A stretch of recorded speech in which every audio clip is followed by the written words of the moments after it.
White House admits major mistake with Trump's trade war. People are afraid of mistakes. They hide from them. They bury them. They pretend they never happened. But let me tell you something important. Mistakes are not the enemy. They are not the end of the road. They are the teachers, the stepping stones, the sparks that ignite real growth. The true weakness is not in making the mistake. It's in denying it, refusing to face it, and letting pride keep you from moving forward.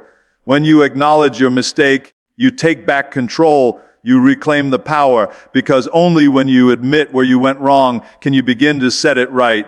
Think about it. The White House itself admitted a major mistake in the trade war. The most powerful office in the world, with the eyes of the planet on it, stood up and said, "We were wrong." Now, whether you agree or disagree with the politics doesn't matter. What matters is the principle. If the strongest, if the most powerful can find the strength to admit mistakes, then so can you. That takes courage. That takes character. And that is the mark of real leadership. When you acknowledge a mistake, you are not showing weakness. You are showing maturity. You are saying, I am strong enough to own this. I am strong enough to learn from it. And when people see that, they respect it. They trust it. Because no one believes in perfection. Everyone believes in honesty, and honesty builds unshakable strength. I have seen it countless times. People who pretend they never fail, who act like they are perfect. They may look strong on the outside, but inside they are fragile. One crack and the whole image shatters. But the people who say, yes, I failed here. Yes, I miscalculated. Yes, I took the wrong step, but I learned and I will not repeat it. Those people are indestructible. Because every time they fall, they come back stronger. Every time they make a mistake, they transform it into fuel for growth. It is like building muscle. You don't grow stronger without tearing the fibers first. You don't grow power without stress, without resistance, without strain. Mistakes are that strain for the mind, for the spirit. They stretch you, they challenge you, they test your limits. And when you acknowledge them, when you lean into them instead of running from them, you get stronger, you build resilience, you build wisdom.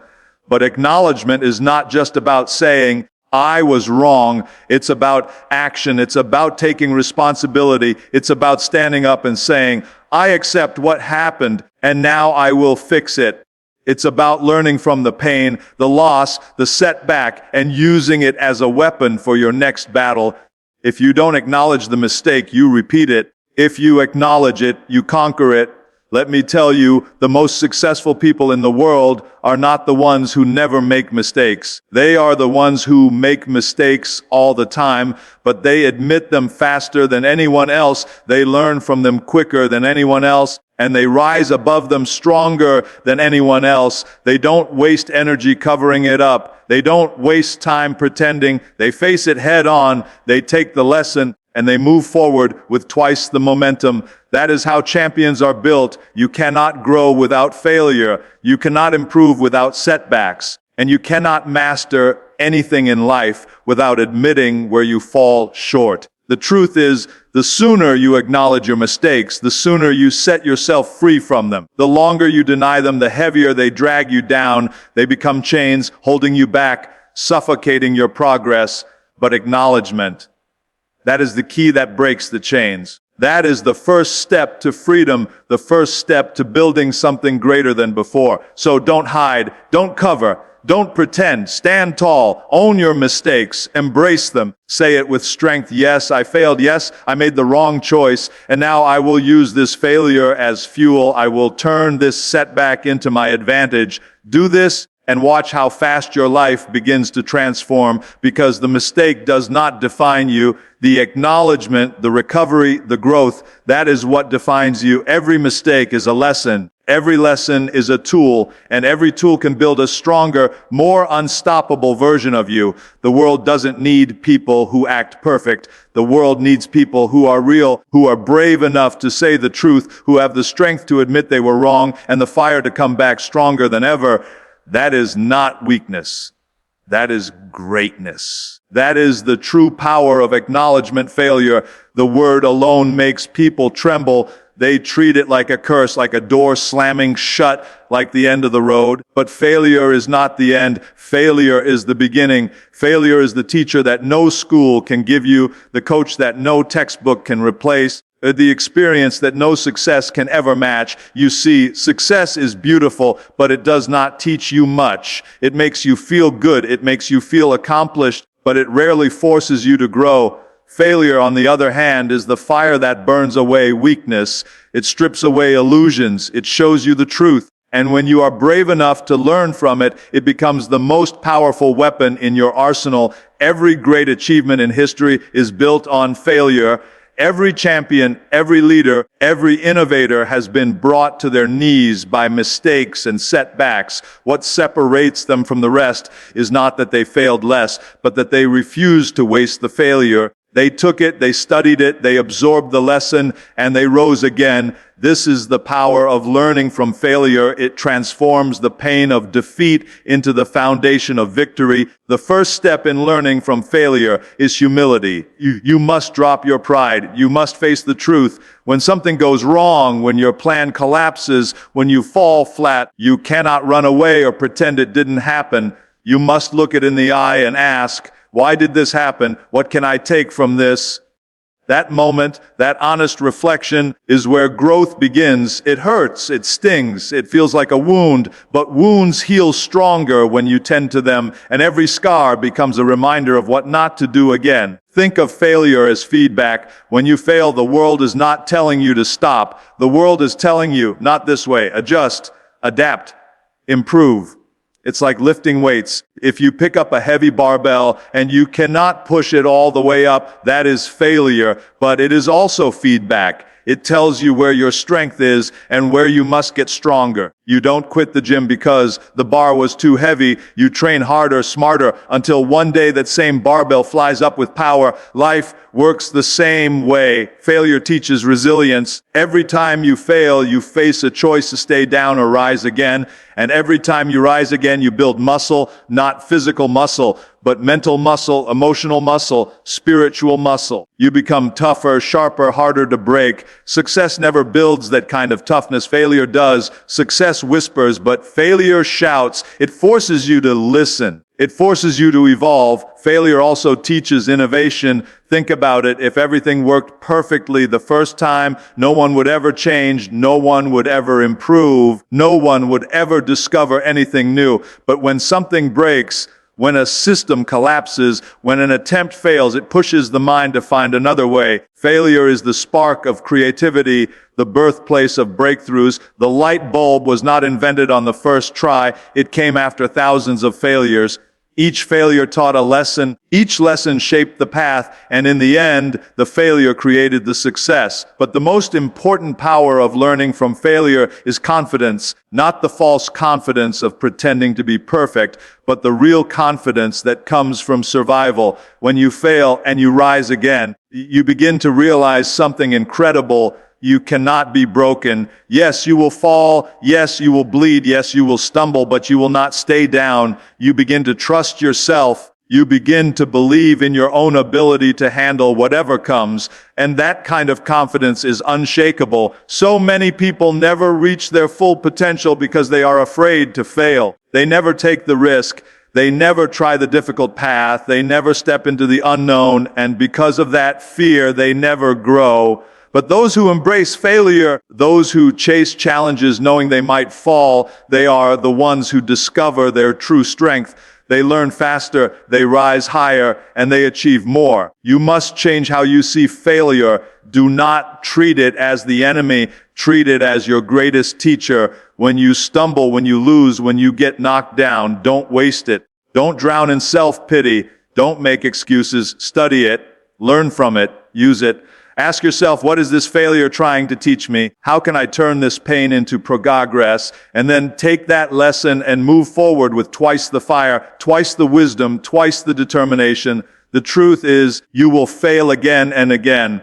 And that is good. That is necessary, because the more you fail, the more you learn.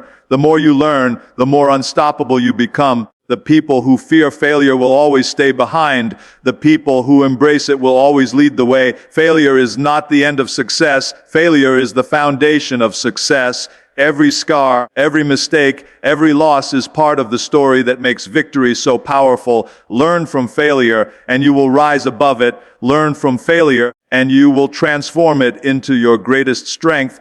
Learn from failure, and nothing in this world can stop you. Leadership is not about standing tall only when the sun is shining and the road is smooth. Leadership is about standing tall in the storm when everything is falling apart, when doubt surrounds you, when people are looking at you for strength and you yourself feel like collapsing. That is where resilience is born. That is where leadership is tested. Anyone can lead when the path is easy. True leaders prove themselves when the ground shakes beneath their feet. Resilience in leadership is not the absence of struggle. It is the mastery of struggle. It is the refusal to let setbacks destroy the mission. It is the discipline to rise again after defeat and the courage to keep moving forward when fear whispers, "Stop." A leader cannot afford to crumble under pressure, because when they do, everyone around them crumbles too. People do not just follow a leader's words, they follow their energy, their example, their spirit. And when a leader shows resilience, it spreads like fire. It gives hope where there was none, strength where there was weakness, and direction where there was chaos. Think about history. The greatest leaders were not the ones who avoided crisis. They were the ones who faced crisis and refused to break. They were knocked down, ridiculed, attacked, betrayed, yet they got back up. They showed the world that leadership is not about perfection. It is about endurance. It is about standing when everything tells you to sit, about walking when every muscle tells you to stop, about fighting when you are tired, beaten, and ready to give up. That spirit is resilience, and it is the essence of leadership. Resilience in leadership begins with mindset. A leader must see obstacles not as dead ends, but as challenges to be overcome. They must see failure not as defeat, but as a lesson. They must see pain not as punishment, but as fuel. This is not blind optimism. This is strength of perspective. When others only see the problem, the resilient leader sees the possibility. When others see the wall, the resilient leader looks for the door. That shift in thinking is what separates the ones who collapse from the ones who rise. But resilience is not built in comfort. It is forged in hardship. Just like steel is tempered in fire, leaders are tempered in crisis. Every failure they admit, every battle they fight, every scar they carry becomes part of their armor. Without resistance, without challenge, without difficulty, leadership cannot grow strong. That is why the toughest leaders are often the ones who have endured the most. Their resilience is not theory, it is survival. Another key to resilience in leadership is responsibility. A true leader cannot point fingers when things go wrong. They cannot hide behind excuses. They must own the burden, take the hit, and still find a way forward. That responsibility is heavy, yes, but it is also what builds unbreakable trust. People will forgive mistakes, but they will never forgive a leader who abandons responsibility. The resilient leader says, "The failure is mine, but so is the solution. I will not run from this." That kind of accountability makes people believe, even in the darkest times. Resilient leaders also know how to adapt. They understand that the plan may fail, but the mission must go on. They are not rigid, chained to a single strategy. They are flexible, willing to adjust, willing to change, willing to evolve. They bend, but they do not break. When the storm comes, the weak tree snaps, but the strong tree sways and survives. That is what leadership resilience looks like. Staying rooted in purpose while bending with reality. And resilience is not only for the leader's own survival, it is for the team, the people, the followers who depend on them. A leader's resilience becomes the backbone of the group. When they see their leader fighting, they fight too. When they see their leader refusing to quit, they refuse to quit. Resilience is contagious. It transforms fear into courage, despair into determination. It keeps the vision alive when everything seems lost. But make no mistake, resilience does not mean the leader never feels pain or doubt. It means they feel it, they face it, and they keep going anyway. They may stumble, they may bleed, they may even cry in private, but in the open, they stand, they project strength, not because they never fall, but because they always rise. That rise again and again is what defines them. In the end, resilience in leadership is about legacy. People will not remember how smooth the journey was. They will remember how the leader responded when everything fell apart. Did they give up, or did they endure? Did they crumble, or did they rise? Did they let the storm destroy them, or did they use it to show the world what strength really looks like? The answer to those questions is the true measure of leadership. Resilience is not just a trait, it is the core of a leader's identity. Without it, leadership is fragile. With it, leadership becomes unstoppable. And when you carry that resilience, you do not just lead, you inspire. You give others the courage to face their storms, to rise after their falls, to keep moving no matter what. That is the power of resilience in leadership. Setbacks are part of life. No one escapes them. They hit you when you least expect it. An opportunity slips through your hands. A business collapses. A relationship falls apart. A dream you worked for crumbles in front of you. Setbacks sting. They crush your confidence. They make you question yourself, your decisions, your worth. But here is the truth. Setbacks are not permanent. They are not the end. They are the test before the triumph, the pause before the breakthrough. The most powerful thing you can do is take that setback and transform it into a comeback. That is how champions are made. Every great story, every victory, every success worth remembering is built on a comeback. The hero is never the one who never fell. The hero is the one who fell hard, sometimes to the very bottom, and still found the strength to rise again. The setback is the stage, but the comeback is the performance that defines who you are. Without the fall, the rise means nothing. Without the storm, the calm carries no weight. The comeback is what inspires the world, and it always begins with a choice, the choice to refuse to stay down when life knocks you flat. The easy path is to give up, to say it wasn't meant to be, to let the setback define you. But if you want the comeback, you cannot let defeat become your identity. You must see it as fuel, as motivation, as the very reason to fight harder. The comeback mentality says, this loss is temporary, this pain is temporary, I will rise, and when I rise, I will rise stronger. That decision, that mindset, is the seed of every great comeback in history. Turning setbacks into comebacks requires perspective. Instead of asking, why me? You must ask, what can I learn? What is this setback teaching me? How can I use this? Because every failure carries a lesson, every rejection carries a redirection, every closed door points to another path. If you miss the lesson, you waste the pain. But if you take the lesson, the setback becomes the very thing that propels you forward. Think about an athlete who suffers a devastating injury.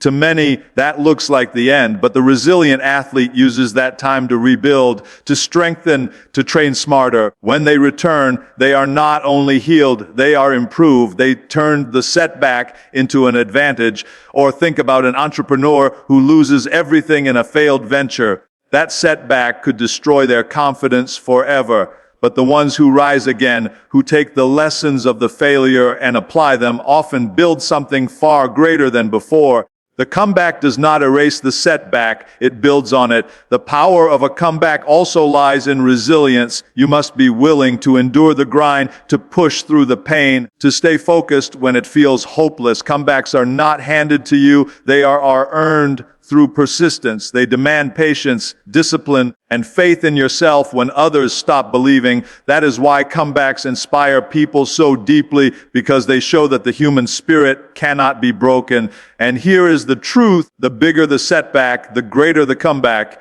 When you fall far, the climb back up is long, but when you reach the top again, the view is unmatched. People remember comebacks because they reveal character. Anyone can celebrate success, but it takes a different kind of strength to face humiliation, loss, or defeat and still rise with fire in your eyes. That strength is rare. That strength is what makes the world stop and pay attention. A setback is not a signal to quit. It is a signal to change, to adapt, to grow.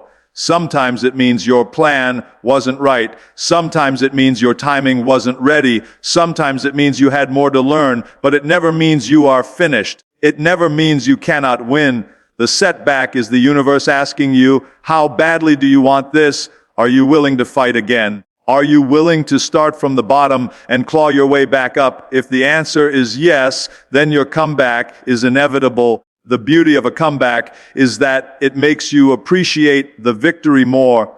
When you've lost, when you've tasted failure, when you've felt the weight of defeat, the win becomes 10 times sweeter. Success after a setback carries power, humility, and gratitude. It is not just success, it is redemption. It is proof that no matter how hard life hits you, you cannot be kept down. So when you face a setback, do not despair. Do not waste time asking why it happened. Do not bury yourself in self-pity. Instead, rise, begin to build. Take the lessons, sharpen your mind, strengthen your body, fuel your spirit. Tell yourself, this is not how my story ends, because the setback is only a chapter, not the whole book. The comeback is waiting for you to write it. Remember this, setbacks are temporary, but comebacks are eternal. The world will forget the details of your fall, but they will never forget the moment you rose again. So stand up, wipe the dust from your face, and keep moving forward. The setback tried to break you, but it failed. And now it has given you the greatest gift of all, the chance to show the world the unstoppable force of your comeback. The truth is powerful, but it is also heavy.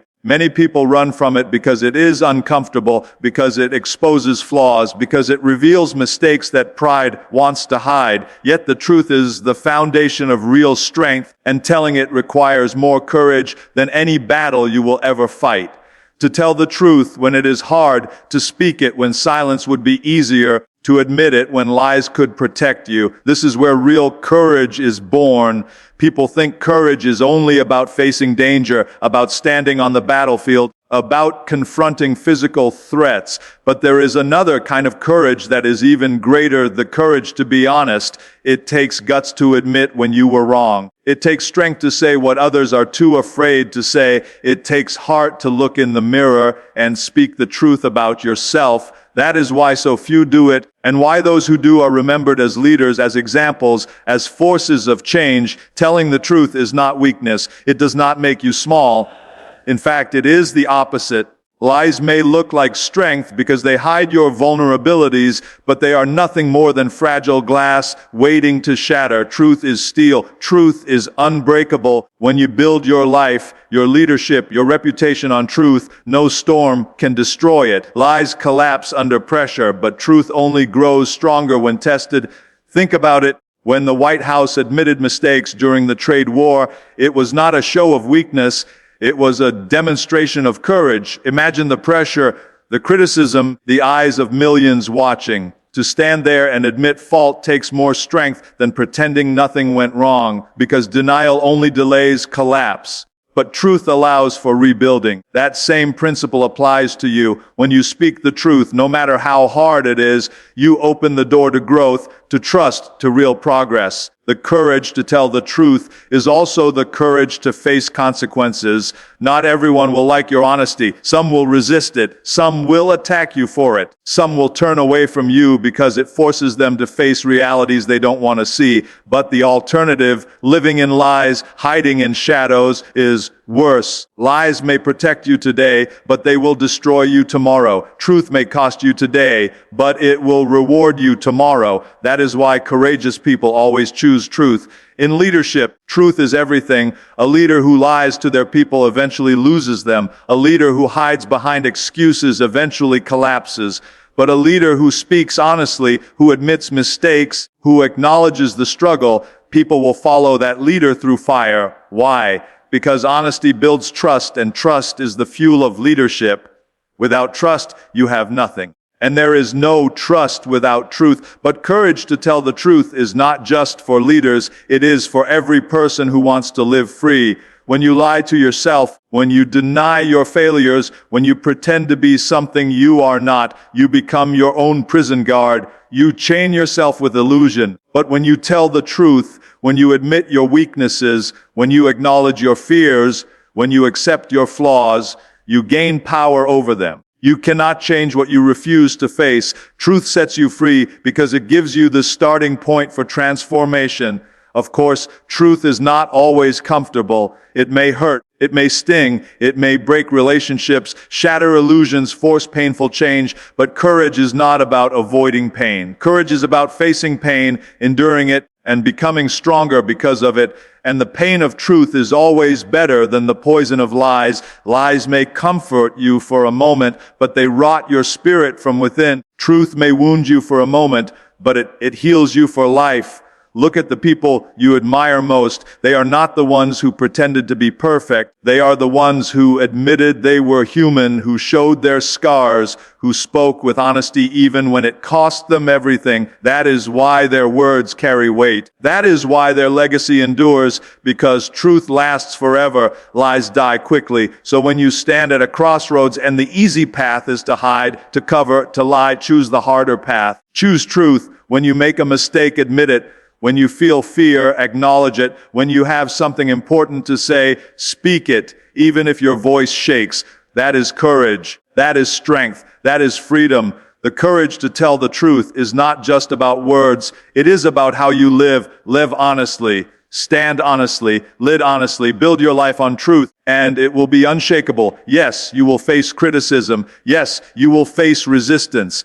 But in the end, people will respect you, trust you, and follow you because they know you are real. And being real in a world full of illusions is the greatest form of power you will ever have. There comes a moment in every struggle, every challenge, every journey, when words are no longer enough. You can think, you can plan, you can talk about what you want to do, but none of that changes anything until you act. A call to action is the spark that turns thought into reality, the bridge between vision and victory. It is the point where you stop preparing and start doing, where you stop waiting for the perfect moment and realize that the moment is now. Action is the great separator. It is the difference between those who dream and those who achieve, between those who talk and those who transform. You can study strategies, read books, listen to speeches, and gather inspiration every single day. But if you never take action, it means nothing. Knowledge without action is wasted potential. Inspiration without action is a fire that dies out in the wind.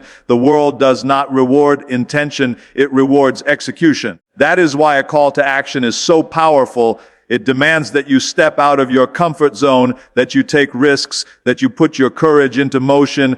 Every great leader, every hero, every champion has reached a moment when they had to act before they felt ready. They had to move forward without certainty, without guarantees, without knowing if they would succeed. That leap, that willingness to move when fear was screaming, "Stay," is what created their legacy. Waiting for the perfect time is a trap. There is no perfect time.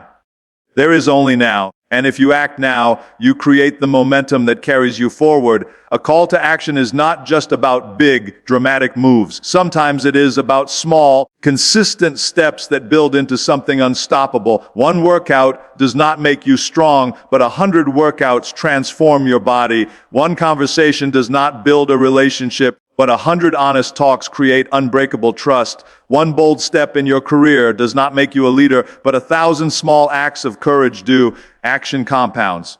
Action builds. Action transforms.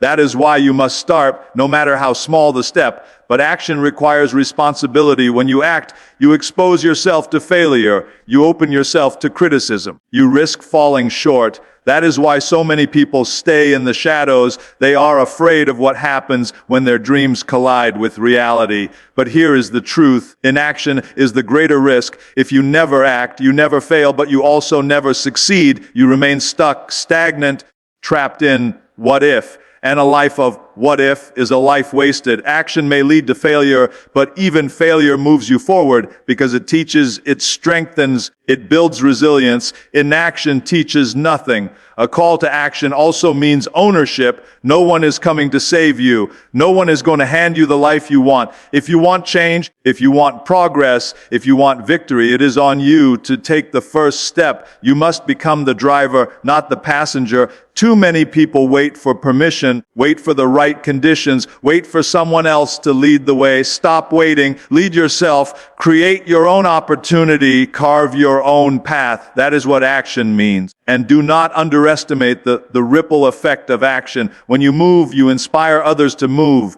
When you act with courage, you give others the strength to act with courage. One person's action can ignite a movement. One person's determination can lift an entire community. You may not see it at first, but every action sends out energy that touches others. By acting, you are not only changing your own life, you are planting the seeds of change in the lives of everyone around you. The call to action is not a suggestion. It is not optional. It is a demand. It is life itself telling you, stop waiting, stop doubting, stop hesitating, act, because you are not promised tomorrow. You are not promised a second chance. The only time you control is right now, and right now is the only time you need to begin. So whatever dream you have been holding, whatever goal you have been chasing, whatever change you have been afraid to make, it is time. Do not wait until you feel ready. Do not wait until fear disappears. Fear never disappears. You act in spite of it. You move through it. You turn it into fuel.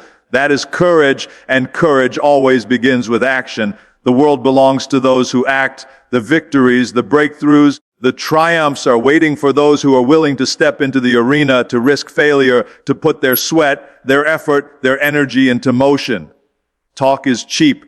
Dreams are free, but action, that is priceless, that is rare, that is what separates legends from spectators. So stand up, step forward, take the risk, do the work. Answer the call to action, and you will discover the strength you never knew you had, the victories you never thought possible, the life you were meant to live. Action is not just what you do. It is who you become. And the moment you commit to action, the comeback, the growth, the transformation begins. The time is now. The choice is yours. Act.